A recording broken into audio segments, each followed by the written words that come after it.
শুরু করা যাক। হ্যালো এন্ড ওয়েলকাম সবাইকে আমার ইউটিউব চ্যানেল অ্যাডভেঞ্চার একাডেমির আরো একটা নতুন ভিডিওতে। আমি তোমাদের মেন্টর সৈকত দাস। আমি এতদিন তোদেরকে এবিটিএ, ডাব্লিউবিটিএ, ডাব্লিউবিএইচ এর মিক্স সেট প্র্যাকটিস করাচ্ছিলাম। পুরো প্রত্যেকটা টেস্ট পেপারকে ধরে ধরে একদম পারফেক্ট কোশ্চেন্স গুলোকে তুলে নিয়ে এসে তোদেরকে করাচ্ছিলাম। আমি বলেছিলাম একটু অপেক্ষা করে যা, পর্ষদের টেস্ট পেপারটা বেরিয়ে যাক, পুরোটা সলিউশন করে দেব। আর আমি চলে এসেছি আজকে পর্ষদের টেস্ট পেপার নিয়ে। আমি জানি না এখনো পর্ষদের টেস্ট পেপার কেউ সলভ করিয়েছে কিনা বা কোনো ভিডিও আপলোড হয়েছে কিনা, বাট আমার কাছে পর্ষদের টেস্ট পেপার চলে এসেছে। কিভাবে এসেছে সব বলবো, তার আগে একটুখানি বলে নি। আজকে পর্ষদের টেস্ট পেপারের 237 নম্বর পেজ, যেটা সম্ভবত ফিজিক্যাল সায়েন্সের প্রথম পেজ, তার এমসিকিউ এবং ভিএসকিউটাকে আমরা সলভ করব 36 নম্বর হাতের মুঠোয়। আমি বারবার করে বলেছি অ্যাডভেঞ্চার একাডেমি এমসিকিউ ভিএসকিউ এর 36 নম্বর, এসএকিউ এর 18 নম্বর, এলএকিউ এর 36 নম্বর সেপারেটলি করাচ্ছে। তিনটেকে জুড়ে দে 90-তে 90 কনফার্ম। আমাদের যে কটা ভিডিও করা আছে সব কটা তোকে দেখতেই হবে। পারফেক্ট নাম্বার পাইয়ে ছাড়বো 95 প্লাস, পারলে 100। চলো গল্প শেষ করে দিই। প্রথম প্রশ্ন, যেহেতু খুব তাড়াতাড়ি একটু আগে আমার কাছে টেস্ট পেপারটার পেজগুলো এসেছে, সেই জন্য আর একদম ওই পিডিএফ লিখে বানানো যায়নি, ডিরেক্ট ছবি দিয়ে মেরে দিয়েছি। প্রথমেই দেখো যে প্রশ্নটা আছে 1.1 বলছে বায়ুমণ্ডলের কোন স্তরের উষ্ণতা সর্বনিম্ন। বহুবার পড়িয়েছি প্রশ্নটা, অ্যান্সার হয়ে যাবে মেসোস্ফিয়ার। নেক্সট, পার্শ্ববর্তী পিভি লেখচিত্র অনুযায়ী T1 এবং T2 এর মধ্যে কোন সম্পর্কটি সঠিক। দেখ তুই এখানটায় দেখতে পাচ্ছিস এই লেখচিত্রটা, পিভি লেখচিত্রটার মধ্যে T1টা নিচে আছে, T2টা উপরে আছে। সব সময় খেয়াল রাখিস এই ধরনের লেখচিত্রে যত উপরের দিকে যাওয়া যাবে তত টেম্পারেচার বাড়বে। তার মানে এই লেখচিত্রটার ক্ষেত্রে T2টা ইজ গ্রেটার দেন T1 হবে। আশা করতে পারি ক্লিয়ার আছে। যদি এরপরে একটা T3 দিয়ে দিত, সেটা ইভেন গ্রেটার হয়ে যেত, আরো বড়। ঠিক আছে, আচ্ছা, তার মানে অ্যান্সার কি হয়ে যাবে? Option number B, T2 is greater than T1। আশা করব ক্লিয়ার। গ্যাসের বাষ্প ঘনত্ব এবং আণবিক ভর m হলে তো বাচ্চাদের প্রশ্ন ভাই। আণবিক ভর m ইকুয়াল টু 2 ইন্টু বাষ্প ঘনত্ব 2d। Option number A is the correct option. আশা করতে পারি 3 এর মধ্যে 3 সবাই পেয়ে গেছে। তরলের কত ধরনের প্রসারণ গুণাঙ্ক রয়েছে? 2 ধরনের আছে, একটা আপাত প্রসারণ গুণাঙ্ক, একটা প্রকৃত প্রসারণ গুণাঙ্ক। নেক্সট প্রশ্ন, নির্দিষ্ট প্রিজমের ক্ষেত্রে, দেখ এই প্রশ্নটাকেও আমি তোকে করিয়েছি, নির্দিষ্ট প্রিজমের ক্ষেত্রে চুটি কোণ বনাম আপতন কোণের লেখচিত্র কোনটা? ভালো করে মন দিয়ে শোন, এই লেখচিত্রটাকে মনে আছে? যত আপতন কোণ বাড়ছে আস্তে আস্তে আস্তে আস্তে আস্তে আস্তে আস্তে আস্তে চুটি কোণটা কমছে। একটা নির্দিষ্ট আপতন কোণের জন্য তুই চুটি কোণের একটা মিনিমাম ভ্যালু ডেল মিনিমাম পাচ্ছিস। কি শিখিয়েছিলাম? I1 ইকুয়াল টু I2 হলে তবেই না ডেল্টাটা ডেল মিনিমাম হয়ে যায়। তাহলে ডেল মিনিমামের সমীকরণ কি ছিল? 2I minus a। এই I1 equal to I2 equal to I ধরে নিয়েছিলাম আমরা, তাই না? আশা করতে পারি মনে পড়ে গেছে। তাহলে লেখচিত্র কোনটা যেটার মধ্যে কমে গিয়ে আবার বাড়বে? আশা করব ক্লিয়ার আছে। নেক্সট প্রশ্নটা দেখা যাক কি বলে দিয়েছে। যদি প্রাথমিক আলোর তীব্রতা বিক্ষিপ্ত আলোর তীব্রতার 81 গুণ হয়, তবে তার তরঙ্গ দৈর্ঘ্য, তার মানে কার? প্রাথমিক আলোর তরঙ্গ দৈর্ঘ্য বিক্ষিপ্ত তরঙ্গ দৈর্ঘ্যের কত গুণ হবে? আরে ম্যাসিভ, মারাত্মক, ফ্যান্টাস্টিক প্রশ্ন রে এটা। রেলের সূত্র দিয়ে প্রশ্নটা রয়েছে। তুই এক কাজ করে নে, তুই যেটা প্রাথমিক ধরছিস না, দুটো আলো বলে দিয়েছে তো, একটা প্রাথমিক আলো একটা বিক্ষিপ্ত আলো, তুই প্রাথমিক আলোটার ক্ষেত্রে 1 ধরে নে। তাহলে প্রাথমিক আলোর তীব্রতা I1 proportional to 1 by প্রাথমিক আলোর তরঙ্গ দৈর্ঘ্য λ1 to the power 4। বিক্ষিপ্ত আলোর তীব্রতা I proportional to বিক্ষিপ্ত আলোর তরঙ্গ দৈর্ঘ্য λ to the power 4। আশা করতে পারি ক্লিয়ার আছে, একদম পরিষ্কার আছে। এইবার দেখ তোকে কি বলে দিয়েছে। তোকে বলে দিয়েছে যে প্রাথমিক আলোর তীব্রতা মানে I1 ইকুয়াল টু বিক্ষিপ্ত আলোর তীব্রতার 81 গুণ, মানে বিক্ষিপ্ত আলোর তীব্রতা I এর 81 গুণ। এর মানে কি? গুণ। তাহলে এখানে দেব 81। অনেকে এটা লিখতে পারেন না, পড়ে দেখ। প্রাথমিক আলোর তীব্রতা বিক্ষিপ্ত আলোর তীব্রতার মানে বিক্ষিপ্ত আলোর তীব্রতার সঙ্গে গুণ 81। কমপ্লিট। এইবার কি করবো দাদা? এইবার তুমি সিম্পল ভেঙে দাও। I1 equal to K into 1 by lambda 1 to the power 4। I equal to K into 1 by lambda to the power 4 হয়েছে। তাহলে এবার I1 এর তলায় I টাকে নিয়ে I1 by I1 এর পাশে লেখ k into 1/λ1 to the power 4, I এর পাশে লেখ k into 1/λ to the power 4। এরপরে কি করবো দাদা, k কে উড়িয়ে দাও, ল্যামডা উপরে তুলে দাও, λ1 নিচে নিয়ে চলে এসো, তাহলে λ to the power 4, λ1 two the power 4, ওপরে I1 নিচে I, বল ফিনিশ। তোকে তো সিম্পল λ1 এর ভ্যালু চেয়েছে, আমরা কি করব বল, এবার খুব ভালো করে মন দিয়ে শোন। আমরা I1 এর জায়গার মধ্যে বসিয়ে দেবো I ইন্টু 81, তো বসা, এবার বসা। I1 এর জায়গার মধ্যে বসাচ্ছি I গুণ 81, নিচে করে দিচ্ছি আমি I ইকুয়াল টু করে দিচ্ছি λ to the power 4/λ1 to the power 4, বল I কেটে গেল। এইবার তুই ভালো করেই জানিস, মন দিয়ে শুনিস, যদি আমরা এটাই কি রুট বলে, রুটের ভেতরে 4, অঙ্কের টিচাররা ভালো বলতে পারবেন, ওইটা যদি করে দিই, তোরা তো প্রত্যেকেই জানিস 3 টু দি পাওয়ার 4 করলেই 81 পাওয়া যায়। তাহলে এইদিকে 3 পড়ে থাকবে ইকুয়াল টু, এইদিকে ল্যামডা পড়ে থাকবে, এইদিকে λ1 পড়ে থাকবে, একদম কারেক্ট। তাহলে বল λ1 এর যে ভ্যালুটা তুই পেলি সেটা কত পেলি, 3টা নিচে নামলে 1/3 গুণ ল্যামডা পেলি। তার মানে কি, তার মানে প্রাথমিক আলোর, এই যে বলেছে না প্রাথমিক আলোর তীব্রতা বিক্ষিপ্ত আলোর তীব্রতার যদি 81 গুণ হয়, তবে তার তরঙ্গ দৈর্ঘ্য, কার, প্রাথমিক আলোর তরঙ্গ দৈর্ঘ্য বিক্ষিপ্ত তরঙ্গ দৈর্ঘ্যের কত গুণ হবে, দেখে নে। প্রাথমিক আলোর তরঙ্গ দৈর্ঘ্য বিক্ষিপ্ত আলোর তরঙ্গ দৈর্ঘ্যের 1/3 গুণ। আশা করতে পারি পুরোটা ক্লিয়ার, একদম পরিষ্কার আছে দাদা। 1/3 অপশন নাম্বার এ হয়ে যাবে। চল এবার দেখি পরের প্রশ্নটা কি রয়েছে। পরের প্রশ্নটা তো পাতি প্রশ্ন, আমি দেখতে পাচ্ছি যে পাতি প্রশ্ন আছে। কি বলিস, কি বলিস পাতি প্রশ্ন মানে? দাদা বলে দিয়েছে পাশের চিত্রে সমবায়টির তুল্যরোধ কত হবে। সমবায়টা তো একটা চিন্দি সমবায় দিয়ে দিয়েছে, কেন না, এই একটা রোধ দিয়েছে, এই একটা রোধ দিয়েছে, দুটো রোধেরই মান বলে দিয়েছে 1 ওহম 1 ওহম। ভাই দুটো যদি 1 ওহম 1 ওহম প্যারালালে থাকে, তো তুল্যরোধটা কি করে বার করে, তোদেরকে তো বহুবার শিখিয়ে দিয়েছি। যদি এই রকমের প্যারালাল সমবায় তুল্যরোধ বার করতে যায়, R1 into R2 divided by R1 plus R2, এটা তো করতে হবে না, মুখে মুখে বলে দেওয়া যায়।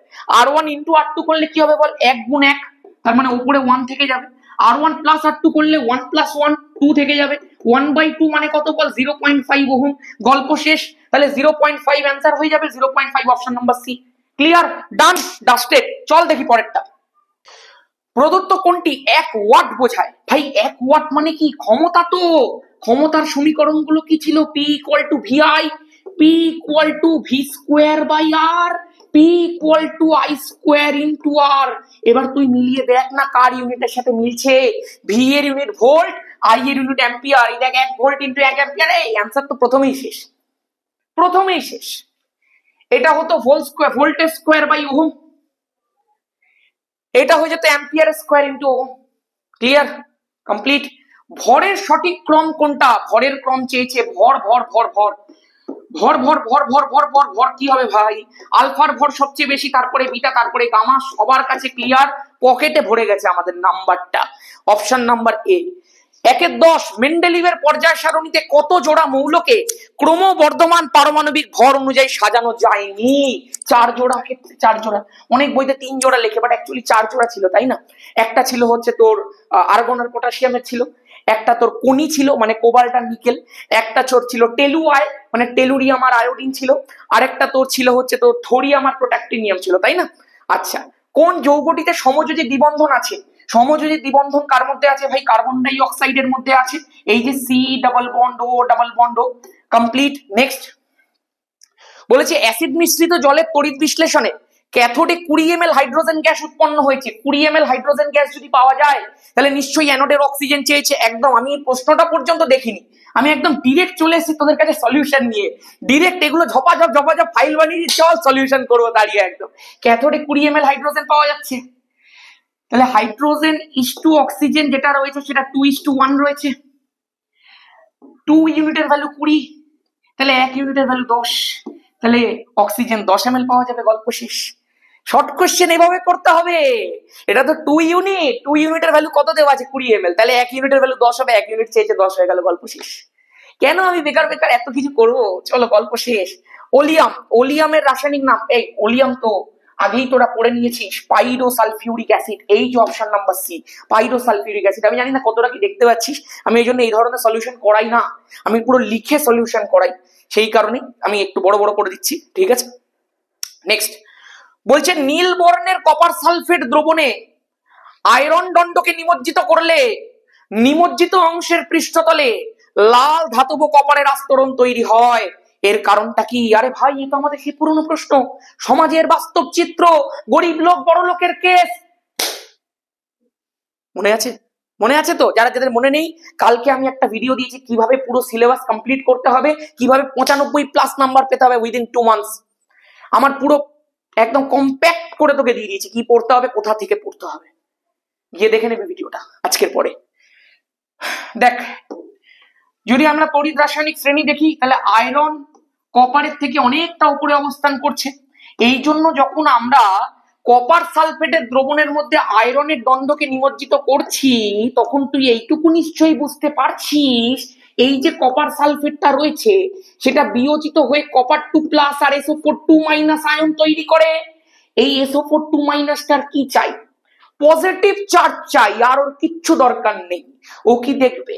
ও দেখবে ভাই আমি যুক্ত আছি কপার 2+ এর সঙ্গে, এই পাতি কপার 2+ এর সঙ্গে, I have option of iron. Iron তড়িৎ রাসায়নিক শ্রেণীতে কপারের উপরে অবস্থান করছে, মানে ও কপারের থেকে বেশি তড়িৎ ধনাত্মক, বেশি ইলেকট্রোপজিটিভ, ওর কাছে পজিটিভ চার্জ বেশি পাবো আমি।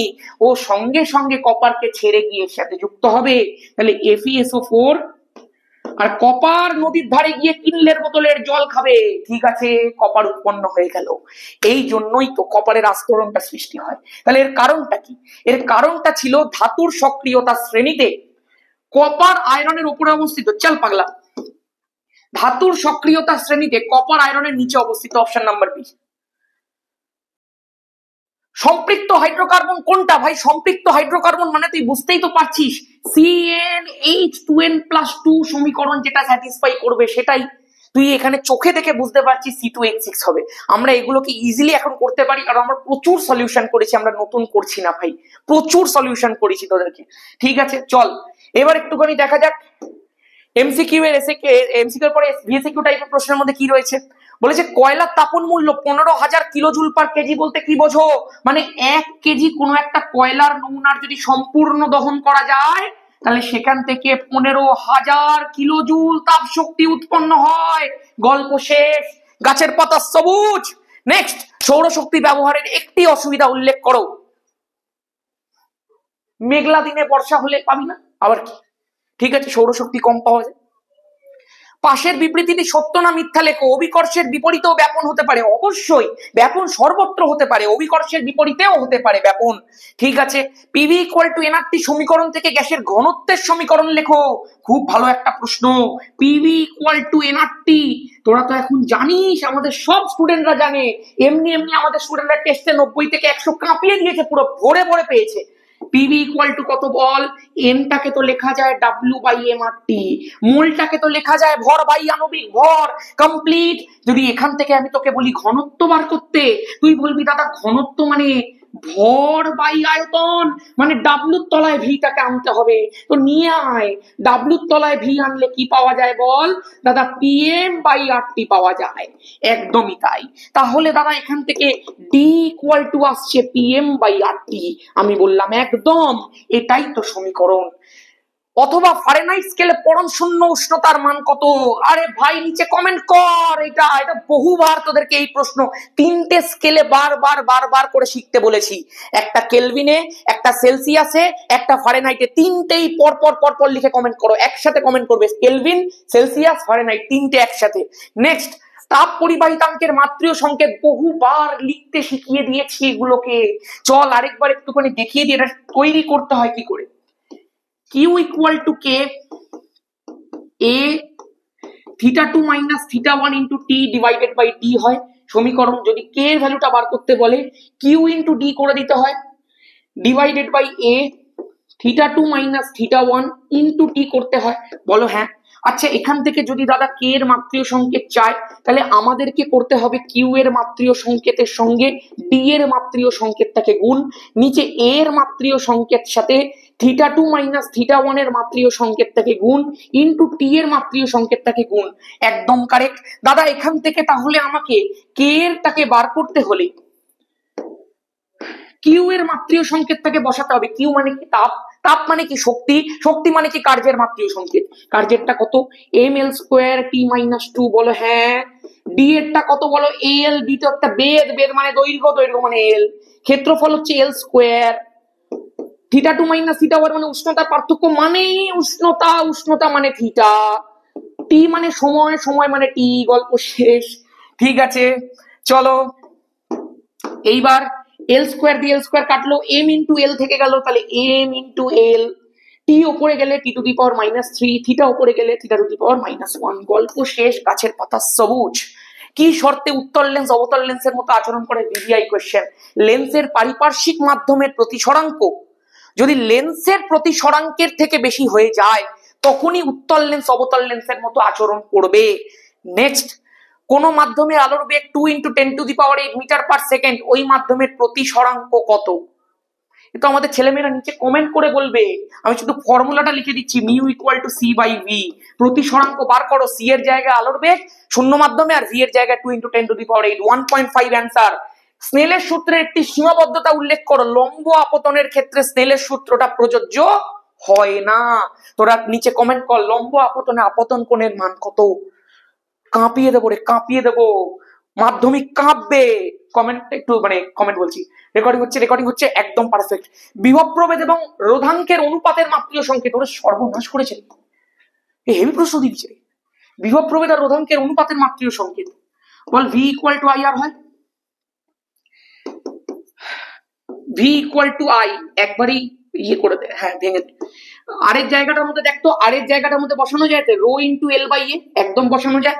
তাহলে তুই এক কাজ কর, বিভব প্রভেদের তলায় রোধাঙ্কটা নিয়ে চলে আয়। বিভব প্রভেদের রোধাঙ্ক বলে দিয়েছে তো, আর নতুন ধরনের প্রশ্ন দিচ্ছি। বিভব প্রভেদ বাই রোধাঙ্ক করে দে। ইকুয়াল টু কি চলে এলো বল? আই ইন্টু এল বাই এ। বাহ, সুন্দর প্রশ্ন দিয়েছে রে। আই এর মাত্রিয় সংকেত কি ভাই? আই বসায়, তাই না? আই এর মাত্রিয় সংকেত আই বসায় লোকজন। আর এখানটা এল এর মাত্রিয় সংকেতটা বল এল হয়ে যাবে, এর মাত্রিয় সংকেতটা এল স্কোয়ার হয়ে যাবে। বল তুই এবার এখান থেকে এল দিয়ে এল স্কোয়ার কাটলো, একটা এল কেটে গেল, তাহলে ওপরে আই পড়ে থাকলো দাদা, নিচে এলটা ওপরে গেলে এল মাইনাস ওয়ান হয়ে গেল। সকাল থেকে 3টে ক্লাস করানোর পরে এই রেকর্ডিংটা করছি, একটু সময় নষ্ট করা যাবে না। I L minus one is the correct option. আশা করতে পারি ক্লিয়ার আছে। জুল পার কুলম কোন ভৌত রাশির একক? ভাই বিভব প্রভেদের একক রে। বিভব প্রভেদ ভিটা কি ছিল? কোন একক ধনাত্মক আধানকে তড়িৎ ক্ষেত্রের একটা বিন্দু থেকে আনতে, ওই অসীম দূরত্ব থেকে তড়িৎ ক্ষেত্রের একটা বিন্দুতে আনতে যে পরিমাণ কার্য করতে হতো, তাহলে V equal to W by Q. তাহলে volt equal to joule per coulomb. এটারই তো জুল, এটারই তো কুলম হয়েছে। তাহলে এটা বিভব প্রভেদের একক। বার্লোর চক্রে কোন শক্তি কোন শক্তিতে রূপান্তরিত হয়? তড়িৎ শক্তি যান্ত্রিক শক্তিতে হবে, কারণ এটা ফ্লেমিং এর বাম হস্ত নিয়মটা মেনে চলে। একদম ক্লিয়ার আছে। নেক্সট, তাহলে আমি এখানে লিখে দিই তড়িৎ শক্তি যান্ত্রিক শক্তিতে। ঠিক আছে। তেজস্ক্রিয় রশ্মি পরমাণুর কোন অংশ থেকে নির্গত হয়? নিউক্লিয়াস থেকে নির্গত হয় ভাই। চল নেক্সট। বলছে বাম স্তম্ভ ডান স্তম্ভ, এটা আমি করবোই না, এ তো আমি করবোই না। কারিও মৃত্তিকা তোরা করে নিচে কমেন্ট করবি। কমেন্টটা বাড়াতে হবে তো, রিচটা বাড়াতে হবে তো, বুঝিস না কেন তোরা? দৈনন্দিন জীবনে ব্যবহৃত একটা তড়িৎ যৌগের নাম লেখো। আরে Na প্লাস Cl মাইনাস তড়িৎ কেন হয় বুঝে গেছো? কম্পাউন্ডটার নাম NaCl। একটু পরেই আমি ভাতের সাথে একটু নুন না হলে কি স্বাদটা আসে। তড়িৎ বিশ্লেষণের সময় অ্যানোড এবং ক্যাথোডের মধ্যে কি ধরনের বিক্রিয়া হয়? বল একটা কথা। এ ফর অ্যানায়ন। অ্যানায়ন মানে যার মাথায় মাইনাস। এ ফর অ্যানোড, তার মানে অ্যানায়ন যায় অ্যানোডে। অ্যানায়ন কার দিকে যায়? অ্যানোডের দিকে যায়। A for anion, A for anode. অ্যানায়নের কাছে ইলেকট্রন বেশি আছে, এই জন্য ওর মাথায় নেগেটিভ। অ্যানায়ন তাহলে অ্যানোডের মধ্যে কি ইলেকট্রনটা কি করে দেবে? ছেড়ে দেবে, ছেড়ে দেবে। ইলেকট্রন যদিও ছেড়ে দেয়, তার মানে অ্যানোডের মধ্যে কি বিক্রিয়া ঘটলো? জারণ, উইথাউট এনি কারণ। Next, K for cation, K for cathode. Cation মানে যার মাথায় আছে পজিটিভ, সে যাবে কোথায় বল? যাবে সে ক্যাথোডে। আচ্ছা, যার মাথায় পজিটিভ মানে তার এমনি ইলেকট্রন নেই, ও ক্যাথোডের মধ্যে গিয়ে ইলেকট্রন চাইবে, ইলেকট্রন নেবে, তাহলে ওর হয়ে যাবে বিজারণ। ইলেকট্রন নেওয়া মানেই তো বিজারণ, উইথাউট এভরি কারণ। ঠিক আছে, আমি বাজে ইংলিশ বলে দিয়েছি। একটা মৃত তড়িৎ বিশ্লেষণ নাম, দূর। বলছে তড়িৎ বিশ্লেষণে কোন প্রকারের তড়িৎ ব্যবহার করা হয়? ভালো প্রশ্ন। ডিসি প্রবাহ ব্যবহার করা হয়। নেক্সট বলছে নেসলার বিকারক দ্বারা বা নেসলার দ্রবণ দ্বারা কোন গ্যাসকে শনাক্ত করা হয়? অ্যামোনিয়া গ্যাসকে শনাক্ত করা হয়। কালারটা নিচে উল্লেখ করো কমেন্ট সেকশনে। নেক্সট ক্ষারের সঙ্গে বিক্রিয়া H2S দুই প্রকার। Good question. দুই প্রকার লবণ উৎপন্ন করে, যার একটি সমিত লবণ, অপরটি কি প্রকার লবণ? অপরটি আম্লিক লবণ হয়। এবার দাদা তুমি বহুত বাজে লোক আছো, কেন? আমরা বুঝবো কি করে, এটা বুঝবো কি করে? আর চল না করে দেখি না। ক্ষার মানে কি? NaOH, H2S এর সঙ্গে বিক্রিয়া করা। প্রথমবার কি হয়? প্রথমবার একটা সোডিয়াম গিয়ে একটা হাইড্রোজেনকে রিপ্লেস করে তার জায়গায় বসে পড়ে। তাহলে সোডিয়াম একটা হাইড্রোজেনের পরিবর্তে একটা সোডিয়াম বসলো, তো আরেকটা হাইড্রোজেন তো বসে থাকবে, তার সঙ্গে একটা সালফাইড হয়ে যাবে। প্লাস এই যে একটা হাইড্রোজেন বেরোলো এখান থেকে, সেটা OH এর সঙ্গে যুক্ত হয়ে জল তৈরি করবে। তাহলে প্রথম যে লবণটা তৈরি হলো সেটা হচ্ছে সোডিয়াম বাইসালফাইড। এটার মধ্যে দেখ একটা আম্লিক হাইড্রোজেন রয়েছে, তো এই জন্য এটা একটা অ্যাসিডিক লবণ বা এটা আম্লিক লবণ হয়েছে। দ্বিতীয় ক্ষেত্রে তুই আবার দেখতে পাবি, যদি আমি NaOH টাকে 2 মোস নিয়ে নিতাম, 2 NaOH প্লাস H2S, তখন যেটা হতো দুটো সোডিয়াম কি দুটো হাইড্রোজেনের পরিবর্তে বসতো, তাহলে হয়ে যেত Na2S প্লাস দুটো হাইড্রোজেন দুটো OH এর সঙ্গে যুক্ত হয়ে 2 অণু জল তৈরি করতো। এই একটা লবণ হতে পারে।